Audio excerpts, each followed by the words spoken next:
গতকাল রাতে সেনাবাহিনী কর্তৃক রাঙ্গামাটির বাঘাইছড়ি উপজেলায় ইউপিডিএফ কর্তৃক সদস্যদের বিরুদ্ধে একটি সফল অভিযান পরিচালনা করা হয়েছে।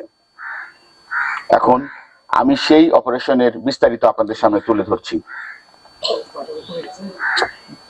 গোয়েন্দা তথ্যের ভিত্তিতে প্রাপ্ত তথ্য অনুসারে রাঙ্গামাটি জেলার বাঘাইছড়ি উপজেলার নরেন্দ্র কারবারি পাড়া এলাকায় ইউপিডিএফ মূলের সশস্ত্র দল অবস্থান করছে এমন তথ্যের ভিত্তিতে খাগড়াছড়ি রিজিয়নের সার্বিক নির্দেশনায় এবং 6 বেঙ্গলের গতকাল রাত থেকেই এই অভিযানের প্রস্তুতি গ্রহণ করে।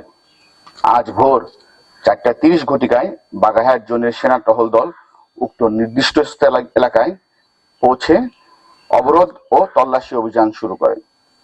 অভিযান চলাকালীন সময় সেনা সদস্যরা সুনির্দিষ্ট একটি স্থানে ইউপিডিএফ মূলের সশস্ত্র একটি দলকে শনাক্ত করতে সক্ষম হয়।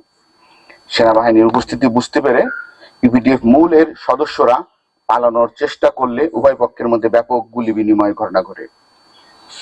গুলি বিনিময় শেষে সেনা সদস্যরা তল্লাশি চালিয়ে ঘটনাস্থল থেকে একটি সাবমেশিন গান, 3টি দেশীয় বন্দুক, একটি এলজি, একটি সাবমেশিন গানের ম্যাগাজিন, একটি পোচ, 7 রাউন্ড অ্যামুনেশন, 17টি খালি খোসা, 25টি বিভিন্ন লটের এসএমজির খালি খোসা, 2টি কার্তুজ, 4টি ওয়াকিটকি সেট, একটি মটোরোলা ওয়াকিটকি সেট, 4টি ওয়াকিটকি সেটের চার্জার, 2টি ক্যামেরা, একটি স্পাই ক্যামেরা সানগ্লাস, একটি স্পাই ক্যামেরা ডিভাইস চার্জার, 3টি পেন ড্রাইভ সহ অন্যান্য সামগ্রী এবং বিভিন্ন রকম বই উদ্ধার করে।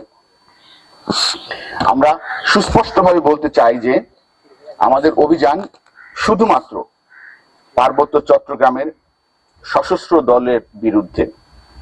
সাধারণ জনগণ যারা শান্তিপূর্ণভাবে বসবাস করছেন তাদের প্রতি আমাদের পূর্ণ শ্রদ্ধা ও সহানুভূতি রয়েছে এবং তাদের জানমালের নিরাপত্তায় রক্ষায় আমরা বদ্ধপরিকর। পার্বত্য চট্টগ্রামের সকল জাতিগোষ্ঠীর নিরাপত্তা নিশ্চিত করার লক্ষ্যে আমরা দিন-রাত নিরলসভাবে কাজ করে যাচ্ছি এবং ভবিষ্যতেই এই ধারা অব্যাহত থাকবে। ধন্যবাদ।